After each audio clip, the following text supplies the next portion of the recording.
Un debate que está dando vueltas y que queríamos charlar porque tiene un montón de complejidades internas. Hay argumentos para un lado, para el otro. Con Ivana Sherman, hoy vamos a hablar de aborto. En el contexto de esta columna, sí. Hay que hablar de esto sí o sí, porque es una cuestión de salud pública y porque es una cuestión que mientras siga en la ilegalidad, se lleva a la vida de un montón de mujeres. Todas ellas pobres. Las que mueren son siempre pobres, nunca son las de clases más acomodadas. Entonces tiene como un sesgo muy fuerte de clase, eso también. Claro, es algo, el aborto es algo que ocurre, es algo que sucede, sí. Digamos, independientemente de la decisión que pueda tomar el Estado para con el aborto, es un hecho que sucede y como vos decís, lo que pasa es que hay mujeres que mueren y que son las pobres, ¿no? Ese es el enfoque que se tiene cuando se habla de despenalizarlo. El martes pasado, antes de la movilización y del paro de mujeres del 8M, el martes 6 se presentó por séptima vez el proyecto de interrupción voluntaria del embarazo en el Congreso. De esto venimos hablando bastante en Línea Caliente, hicimos boletines y demás. Entró en la Cámara Baja con la firma de 71 diputados, que hasta ahora es el número más alto de firmas que tuvo el proyecto. Se presenta cada 2 años, esta fue por eso la séptima vez, desde hace 13, 14 años que se presenta y cada 2 años, como no es tratado nunca, pierde estado parlamentario. Y hay algo que se percibe un poco distinto de este momento. Bueno, primero que el presidente dijo que él habilitaba el debate y hay mucha gente diciendo, ay, que al final el presidente es feminista, yo necesitaría algunas otras cuestiones para considerarlo feminista, pero sí es un dato que se haya abierto a eso, pero lo que fundamentó esta situación es el movimiento en las calles, es la campaña nacional por el derecho al aborto legal, seguro y gratuito, que es como un conglomerado de agrupaciones que vienen militando esto desde hace todos estos 14, 15 años y que fueron quienes redactaron, impulsaron el proyecto y quienes impulsan a la gente a ir a la calle, los pañuelazos. Este lunes que viene hay otro pañuelazo frente a la Quinta de Olivos.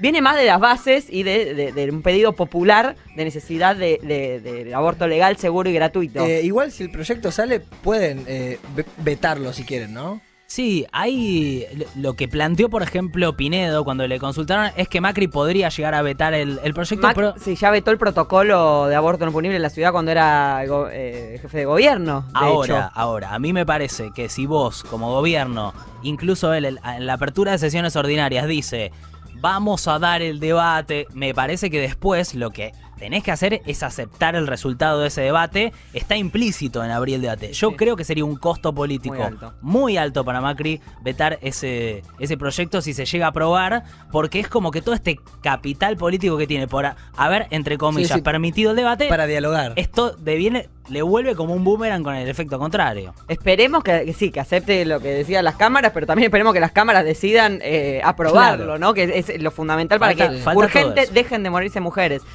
Hablé con Celeste McDougall, ella es una de las principales referentes de la campaña nacional por el derecho al aborto legal, seguro y gratuito, por supuesto una de las principales impulsoras de la ley. En principio me contó sobre estas cuestiones que estamos debatiendo. Justamente la gran movilización es la garantía, uno, de que se esté hablando de esto y que se apruebe, por eso nosotras vamos a seguir movilizadas en la calle. Lo que nosotras decimos es, primero, visibilizarnos como sujeto político de lucha, que inclusive hasta quienes están de acuerdo nos niegan, que ese movimiento feminista y de mujeres que tomó un gran impulso hace 3 años con el Ni Una Menos, que se viene construyendo hace un montón de años. Nosotras nos dimos una construcción desde la campaña de años. Si no existiera siquiera un proyecto de la campaña, de esto no estaríamos hablando, ¿no?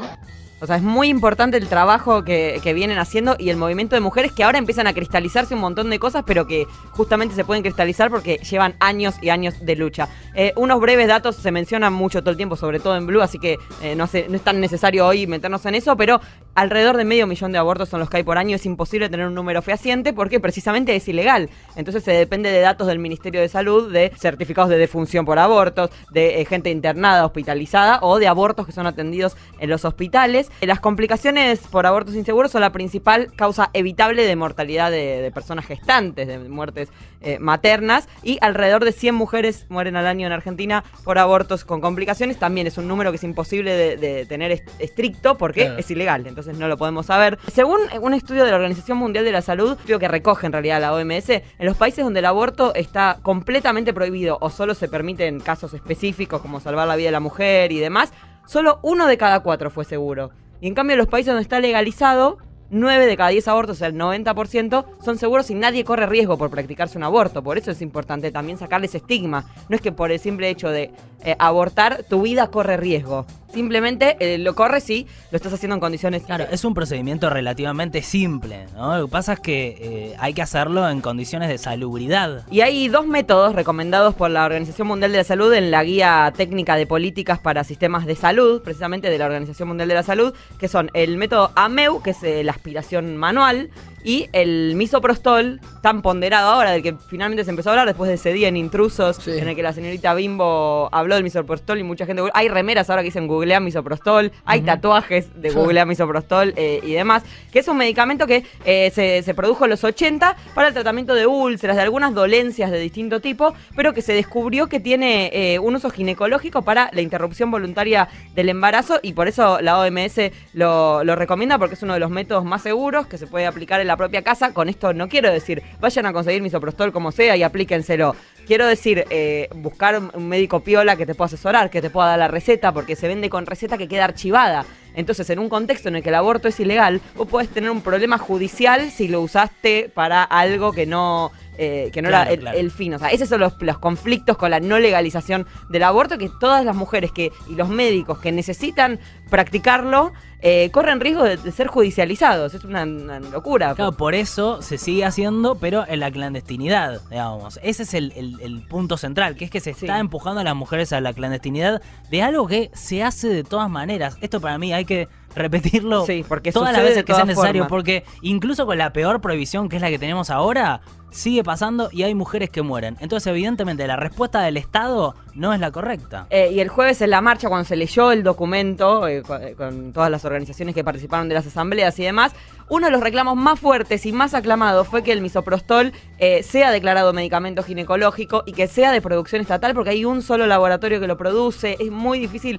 el acceso, es caro, entonces que lo produzca el Estado y que sea provisto para la necesidad de abortos. Una breve historia legal de cómo llegamos hasta este momento de presentar el proyecto. En el Código Penal, el que está vigente, que es de 1921, el artículo 85 penaliza a quien practique un aborto, la mujer que vaya a hacerlo y el médico. Y en el 86 están las excepciones, que son estas que conocemos, si es un caso de violación, si hay riesgo de salud para la madre, si hay violación a una mujer discapacitada y demás. Claro, es legal en esas tres situaciones. Cualquier otro caso se termina judicializando, o así sucedía hasta el famoso fallo FAL, que viene del caso de una chica que en 2011 había quedado embarazada, era discapacitada, la había violado su padrastro, y ahí empezó un proceso judicial que tuvo que llegar hasta la Corte Suprema porque no le habilitaban el aborto, y en el medio el bebé va creciendo. O sea, Claro. eso que primero es un embrión, pasan los meses y en 9 meses nació un bebé. Entonces la justicia no puede tomarse tiempo, no puede estar ni siquiera judicializado.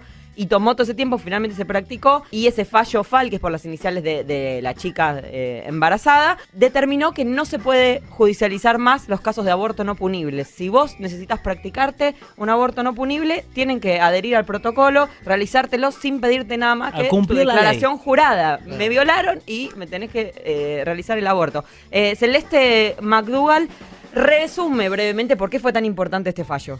Lo que dice el fallo FAL es que el aborto es un derecho, introduce esa palabra que es fundamental. Lo que dice es, 1, no se tiene que judicializar cualquier caso de cualquier persona que vaya a solicitar un aborto dentro de los causales al sistema público de salud, y no se necesita denuncia judicial respecto de una violación para que te lo hagan. Con solo la declaración jurada de una mujer y el consentimiento informado de la práctica que le van a realizar, le tienen que realizar la práctica. Solamente hay 9 provincias que tienen un protocolo adecuado al fallo FAL, o sea, que no atrasa respecto del FAL, porque algunos tienen protocolos, pero son más restrictivos que el fallo. Entonces muchas veces terminan judicializando a mujeres que van precisamente a pedir por estos abortos legales en los casos en los que sí está contemplada la ley. Hay una cuestión que es la de si el embrión es una vida, no es una vida. Y desde ¿Y vos qué pensás de eso?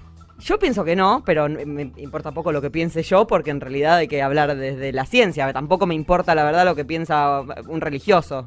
No me importa, realmente no me importa. Me importa lo que piensa la ciencia y lo que conlleva eso para las mujeres. Y un embrión no tiene todavía señales cerebrales, no tiene todavía sentimientos, ni recuerdos, ni memorias, es un conjunto de células. Y ni una menos, antes de la marcha y de la presentación del proyecto de ley, había hablado con un montón de médicos respecto de por qué es importante legalizarlo. Y Clarissa Weisman, es médica generalista, trae el caso de los embriones para fecundación. Dice, un embrión para fecundación in vitro o para cualquier tratamiento de fertilidad está en la misma instancia que un embrión que podría ser abortado en las primeras 12, 14 semanas de gestación. Entonces, ¿por qué si en una clínica en la cual se manipulan estos embriones, algunos son descartados y otros son fertilizados y nadie sufre demasiado y no hay ninguna historia legal? ¿Por qué cuando están dentro del cuerpo de la mujer sí se judicializa? Y sobre todo cuando está dentro del cuerpo de una mujer pobre. Sí, y ya antes habíamos, cuando llegamos a un extremo, se podría decir todas las veces que, por ejemplo, un hombre se masturba, entonces está matando a posibles... Para eso todo es un potencial bebé. Claro, ¿cómo? La potencialidad, sí, eso es lo que decía esta médica, es potencial vida, pero en principio es apenas un conjunto de células. Y, bueno, perdón, si una chica quiere abortar y pasaron muchos meses, no sé. el proyecto, de hecho, ya que lo preguntas, es hasta 14 semanas, plantea ese límite temporal, salvo esto que decimos en casos de violación y demás, que ahí el tiempo no importaría en detalle. Y tiene que practicarse hasta 5 días después de solicitado, solo la presentación de la mujer. Y si fuera una mujer de entre 13 y 16, se presume también que tiene la madurez para hacerlo. Está mejor decir personas gestantes, porque hay hombres con útero, hay un montón de diversidad que implica que no somos solo las mujeres las que podemos llegar a necesitar abortar, sino cualquier persona con la capacidad de gestar. El 19 de marzo hay un tuitazo de 12 a 14 el lunes que viene y un pañuelazo a las 6 de la tarde frente a la Quinta de Olivos. Y por si alguien está en una situación en la que necesita enfrentar un aborto y todavía no es legal, bueno, existen consejerías en distintos lugares donde se puede acceder a la información antes del aborto, después del aborto, cómo conseguir el misoprostol en este estado. Están dando vueltas, hay un manual también de aborto con pastillas. Ojalá muy pronto se pueda hacer en el hospital público, en tu obra social, en tu prepaga, y no tengas que estar haciéndolo de forma clandestina a riesgo de tu salud y de terminar presa, ¿no? Esa es la pregunta. ¿Está bien que mujeres que tienen que abortar puedan ir presas? Es muy raro cuando lo asocias. Ivana Sherman, nos debíamos, la verdad, una charla sobre el aborto. Ya está el proyecto de ley en el Congreso de la Nación, va a entrar por diputados. Esperemos ese debate porque, bueno, es importante. Es importante, sí, para que no se mueran más mujeres.